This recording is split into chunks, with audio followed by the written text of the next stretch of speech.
Captain James Walker stood at the observation deck of the diplomatic vessel Horizon, watching as the swirling blue-green planet Lumina grew larger in the viewscreen. His heart pounded against his ribs. After 3 years of remote communications, humanity was about to meet the luminary face-to-face. "Nervous, Captain?" asked Dr. Reed, the expedition's xenobiologist, joining him at the window. "Wouldn't you be?"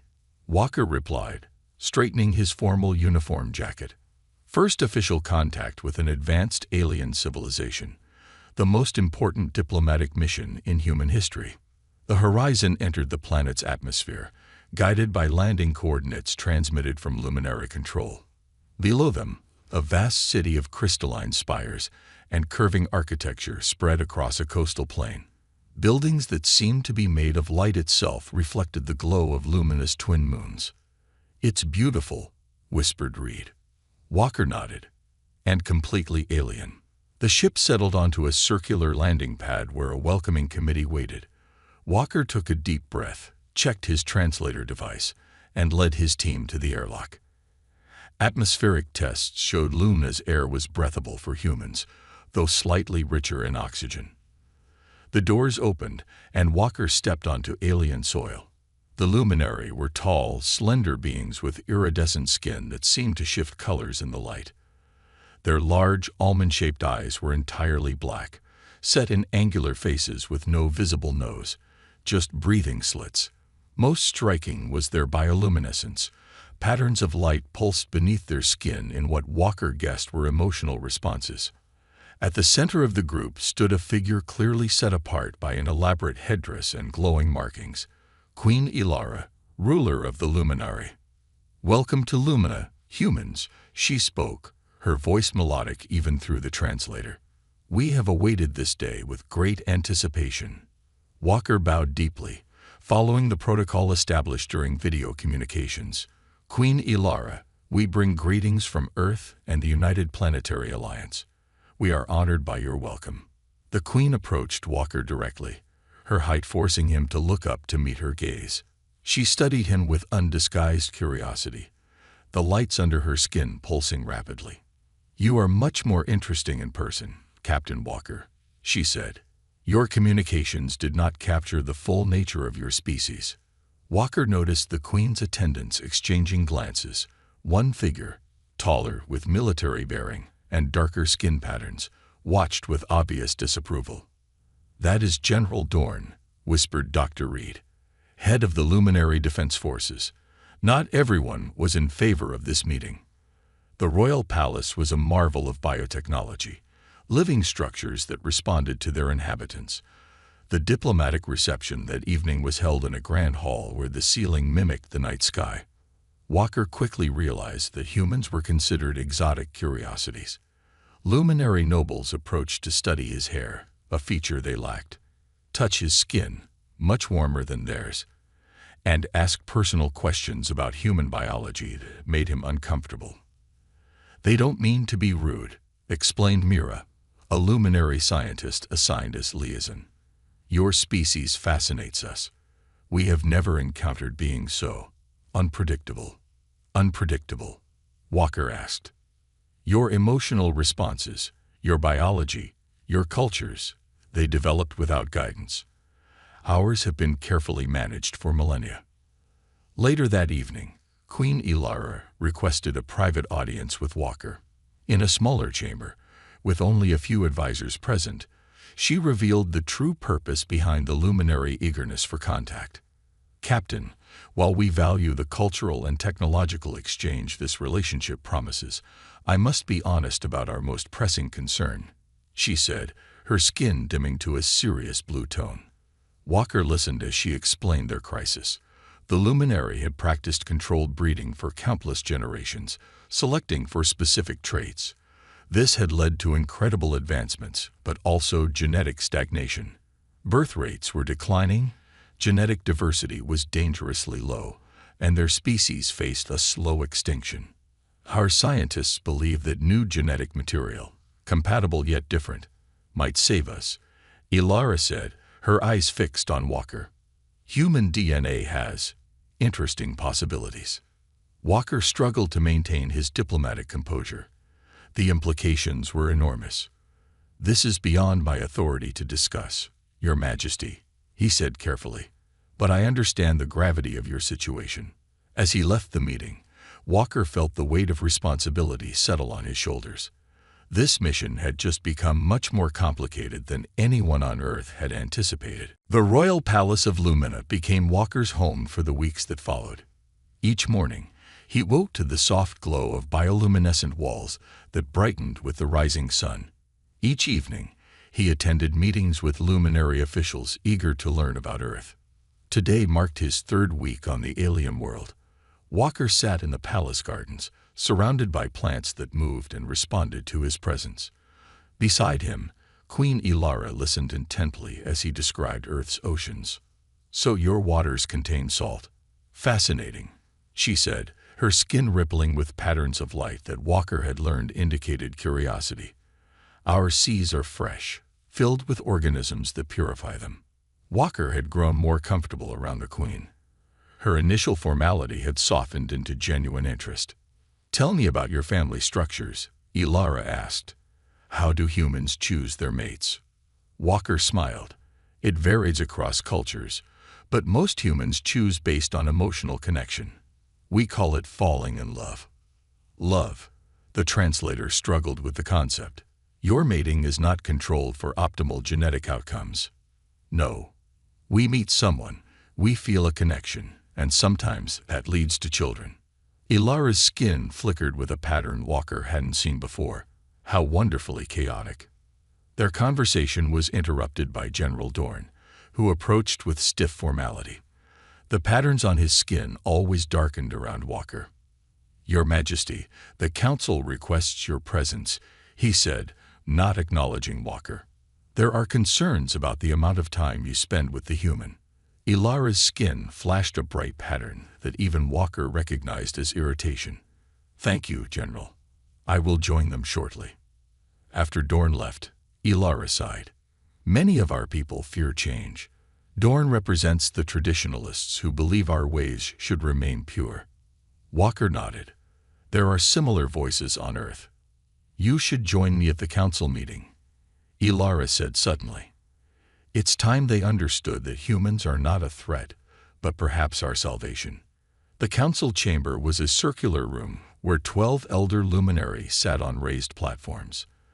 Their skin patterns showed a mix of emotions as Walker entered with Queen Ilara.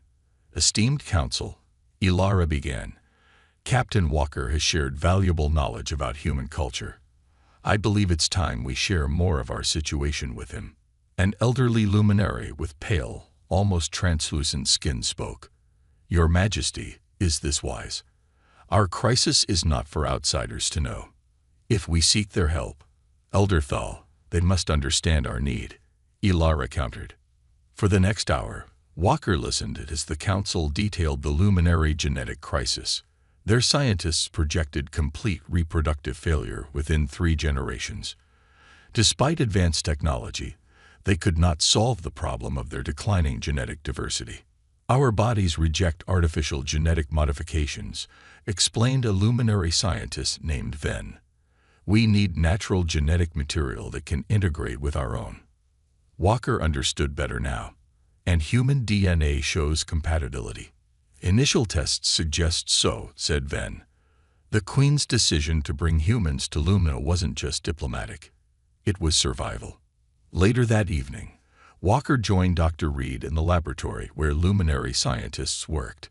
Reed had been collaborating with them, studying the compatibility between species.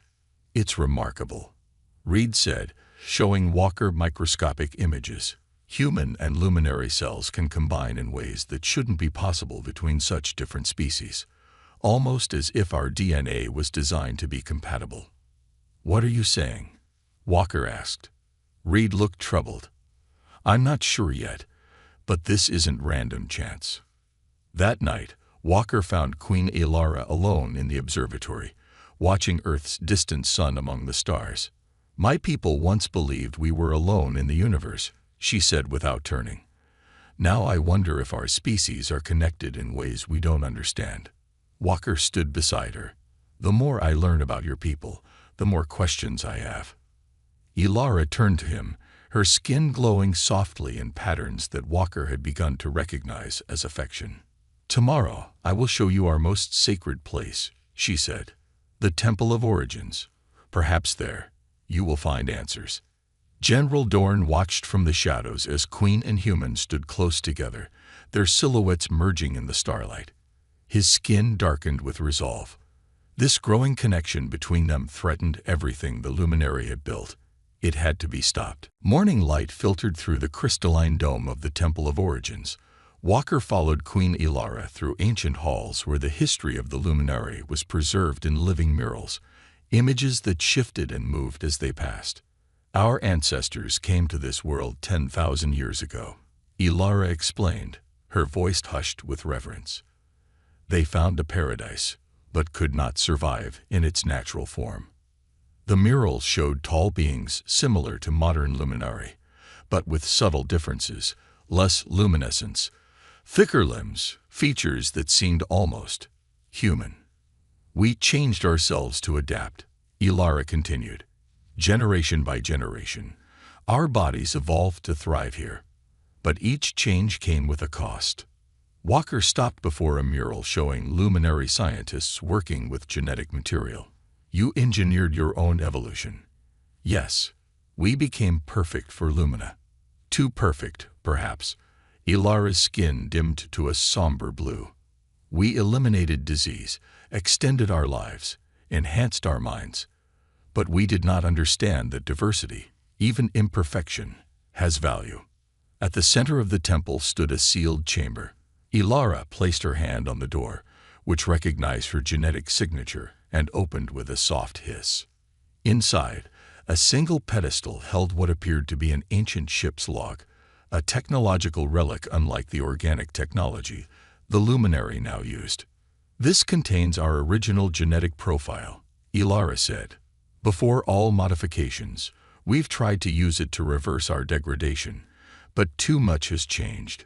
We need fresh genetic material that maintains compatibility with our original pattern." Walker suddenly understood. "And human DNA matches your original pattern." "More than matches," Ilara replied. "It's nearly identical to our ancestors' unmodified genome. As if humans and luminary share a common origin." The revelation stunned Walker. The implications were enormous for both species. That evening, Walker was summoned to the Queen's private chambers, an unprecedented honor that raised eyebrows among the palace staff. General Dorn attempted to block his entry, but was overruled by Ilara's direct command. The Queen's quarters were surprisingly simple. Living plants provided soft light, and the walls displayed scenes of luminary history. Ilara dismissed her attendants, leaving them alone. "Captain Walker," she began formally, then softened. "James, what I must ask will seem strange, perhaps even offensive by human standards." Walker nodded cautiously. "I'm listening, Your Majesty." "Our scientists believe a direct genetic contribution from you could help create a cure for our genetic stagnation." Ilara's skin cycled through patterns of nervousness Walker had never seen from her before. "You mean my DNA?" Walker asked, uncertain of her meaning. "I mean a child," Ilara said directly. "A hybrid child between our species. Our first natural conception in generations, carrying both luminary and human genetics." Walker felt the room spin slightly. "A child? Between us? Is that even possible?" "Our scientists believe so. The compatibility is remarkable." Ilara moved closer. "This would not be a traditional conception. Our medical technology would combine our genetic material in controlled conditions." Walker struggled to find words. "This goes far beyond my diplomatic authority." "I understand," Ilara said, "but I am not asking the diplomat. I am asking you, James Walker.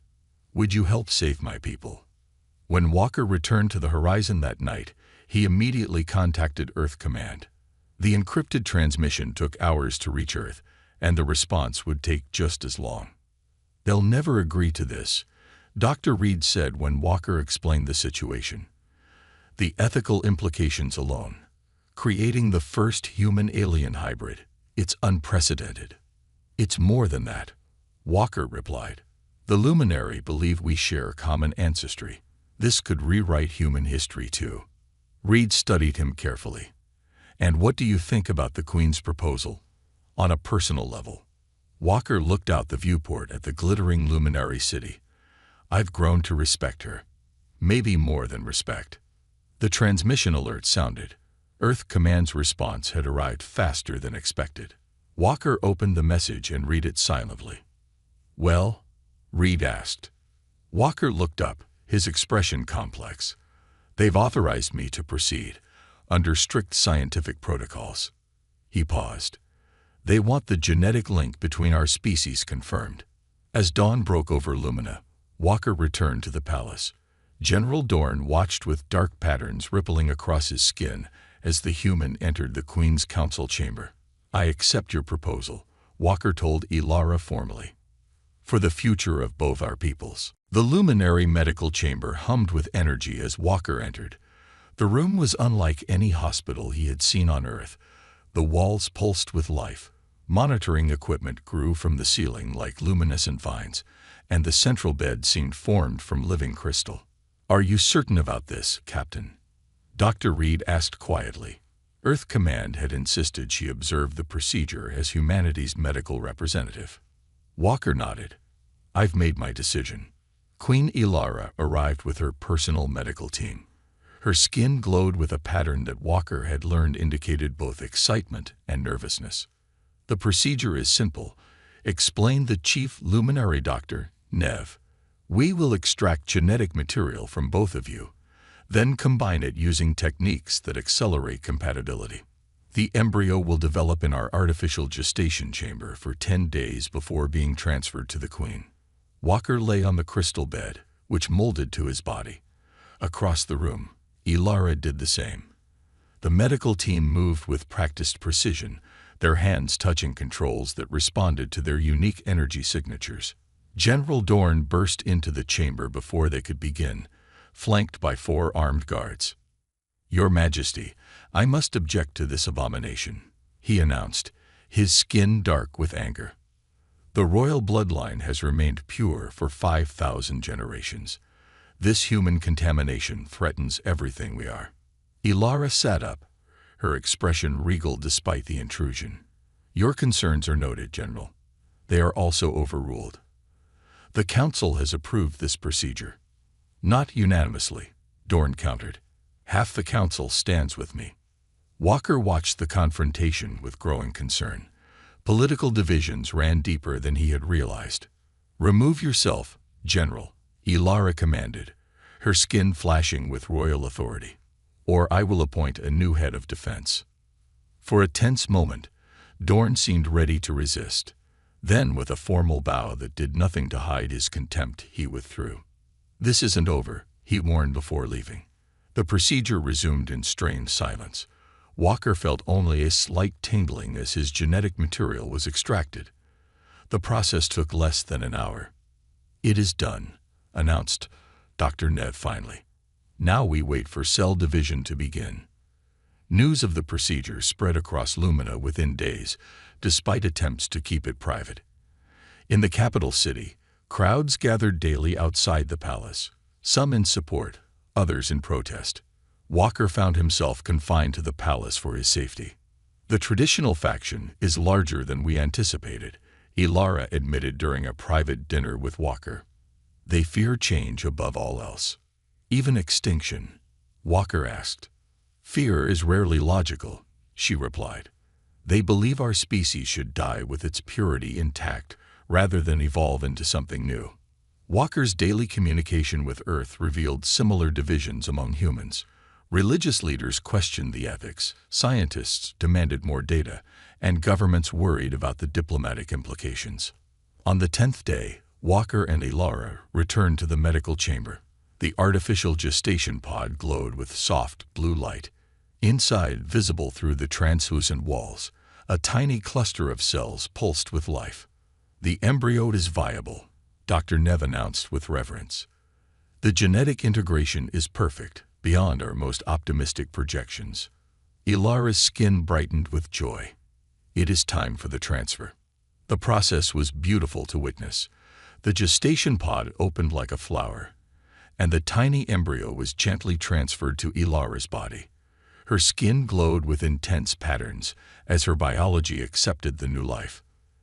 That night, as Walker returned to his quarters, 4 Luminari guards intercepted him, not the Queen's regular guards, but soldiers loyal to General Dorn. "The General requests your presence," one stated flatly. Walker had no choice but to follow. They led him to a secure military compound beneath the palace. General Dorn waited in a sparse room. "Captain Walker, I had hoped you would reconsider this dangerous path." "It's not your decision to make," Walker replied. "No, it's not," Dorn agreed, "which is why I've taken control of the planetary defense systems. You will return to your ship immediately and leave luminary space." "That's a coup," Walker realized. "The Queen won't." "The Queen is currently indisposed," Dorn interrupted. "Her condition makes her vulnerable." Before Walker could respond, alarms blared throughout the compound. A guard rushed in, his skin flashing urgent patterns. "General, the palace is under attack," he reported. "Loyalist forces have engaged our troops." Dorn's skin darkened with rage. "Begin thee." He never finished the sentence. The wall exploded inward, and Queen Ilara entered, flanked by her royal guard. Despite the chaos, she looked serene, powerful. "General Dorn," she announced, her voice carrying strange new harmonics that made the room vibrate. "Your rebellion ends now. The child lives within me. The future of our species is secured." Walker paced the secure chamber where he had been placed for protection. 3 days had passed since Queen Ilara had thwarted General Dorn's attempted coup. The palace remained under high security, with loyal troops patrolling every corridor. He had not seen Ilara since that dramatic confrontation. Reports from Dr. Reed indicated that the Queen had withdrawn to the Royal Medical Suite, attended only by her most trusted physicians. A soft chime announced a visitor. The door slid open to reveal Mira, the luminary scientist who had served as his guide since arrival. "The Queen requests your presence," she said, her skin displaying patterns of excitement that even Walker could now recognize. "Is she all right?" Walker asked as they hurried through the palace. "More than all right," Mira replied with a mysterious smile. "You will see." The Royal Medical Suite was bathed in soft golden light. Guards stationed outside nodded respectfully as Walker entered. Inside, he found Ilara standing by a large window overlooking the capital city. She wore simple robes rather than her usual royal attire, and her skin glowed with patterns Walker had never seen before, complex swirls of light that seemed to flow like water beneath her surface. She turned as he entered, and Walker was struck by how different she looked. There was a new vibrancy to her movements, a brightness to her eyes. "James," she said warmly, using his first name without formality. "I've been eager to see you." "Your Majesty," he began, then corrected himself. "Ilara, I was worried." Her skin brightened with amusement. "There was no need. I am experiencing something no luminary has known for centuries, a natural pregnancy." She moved closer to him, her expression joyful and proud. "I'm pregnant with your child, human," she said with unmistakable glee. Despite knowing this was the plan, hearing her say it, seeing her joy, struck Walker deeply. He found himself smiling in response. "The embryo has implanted successfully?" he asked. "More than successfully," said Dr. Nev, who had been quietly monitoring equipment in the corner. "The genetic integration is perfect. The embryo is developing at an accelerated rate, and it is already influencing the Queen's biology in unexpected ways." Ilara took Walker's hand and placed it gently against her abdomen. "Can you feel it? The energy?" Walker felt a strange tingling sensation, almost like a mild electric current. "What is that?" "The child carries both luminary energy patterns and human bioelectrical signatures," explained Nev. "It's creating a new biological connection that we've never seen before. Walker struggled to process the implications. Is it safe? For you and the child? It appears to be strengthening both, Nev replied. The Queen's genetic stability has improved by 43% since conception. The embryo's development is precisely on course.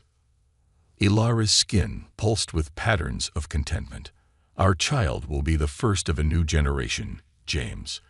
Neither fully human nor fully luminary, but something greater than both.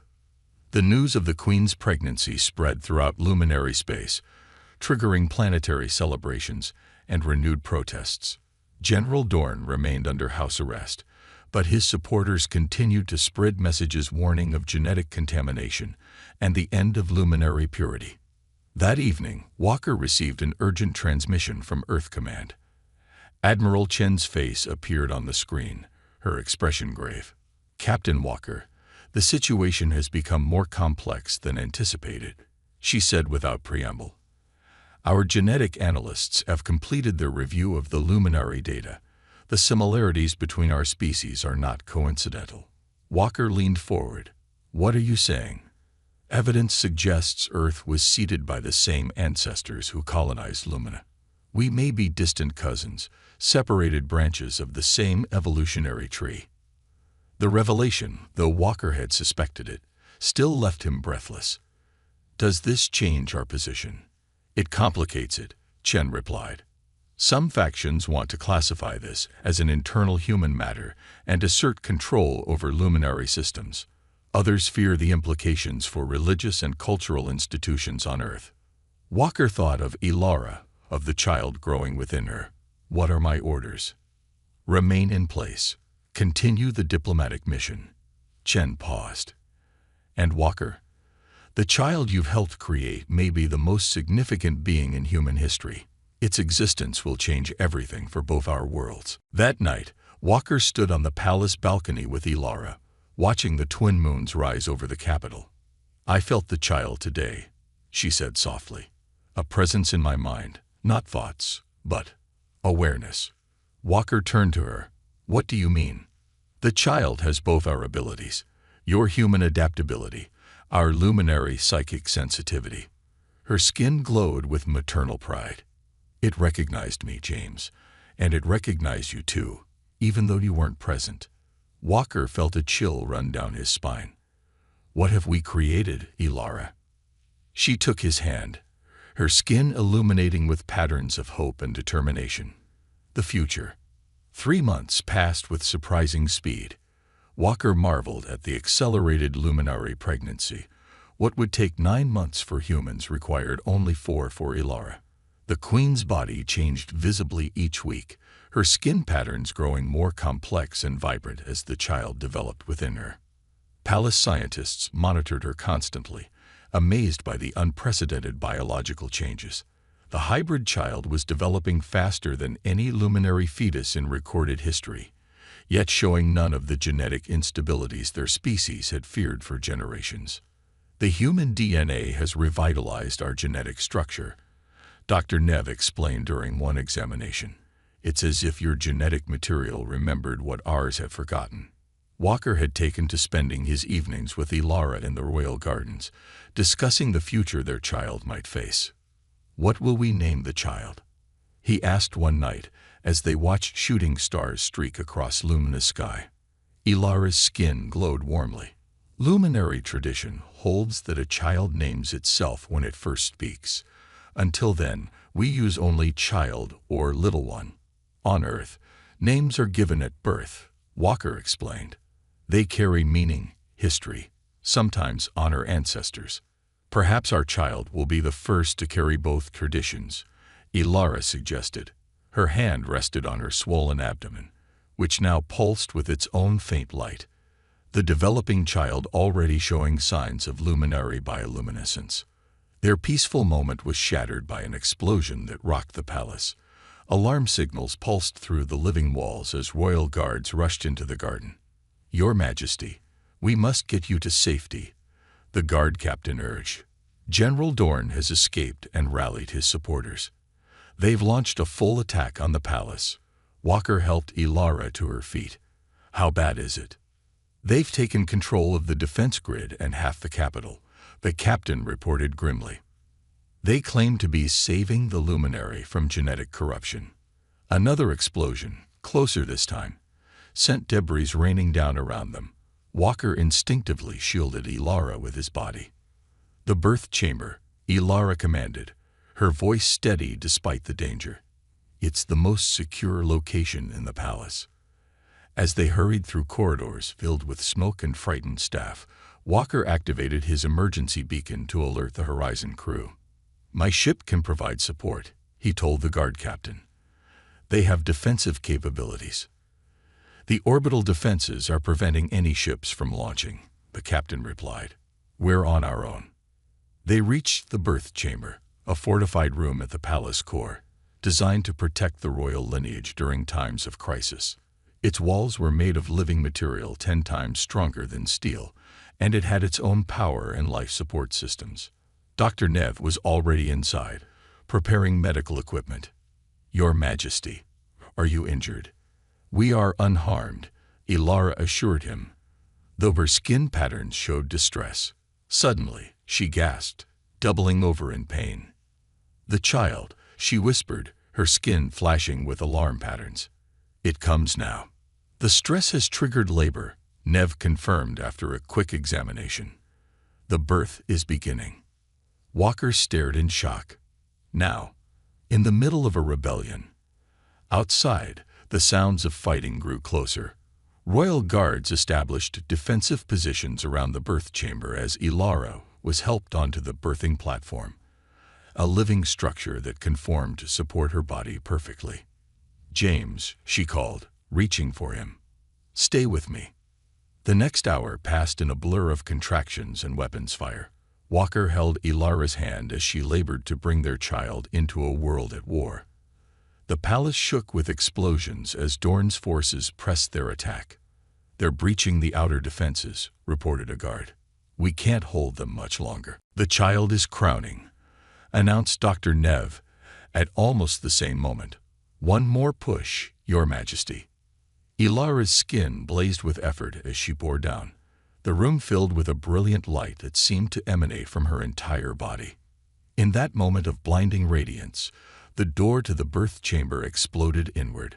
General Dorn stood in the opening, weapon raised, his skin dark with hatred. This ends now, he declared. The abomination will not live to contaminate our species. Walker lunged forward, placing himself between Dorn and Ilara. You'll have to kill me first. Dorn's weapon hummed as it charged. So be it, human. A cry pierced the standoff. Not a cry of fear or pain, but the first sound of a new life entering the world. Both men turned to see Dr. Nev lifting a tiny form that glowed with patterns never before seen on Lumina. The hybrid child had been born in the midst of battle, its skin showing swirling patterns of both luminary light and an unmistakably human feature. Soft, dark hair on its head. Dorn lowered his weapon slightly, momentarily stunned by the sight. In that instant of hesitation, palace guards tackled him to the ground. Walker turned back to Ilara, who reached weakly for their child. A new beginning, she whispered as Nev placed the infant in her arms. Look what we have created, James. The child opened its eyes, human in shape, but with the depth and awareness of luminary vision, and gazed at its parents. 3 days after the birth, peace returned to the luminary capital. General Dorn sat in a detention cell, his rebellion crushed not by force, but by what had followed the child's birth.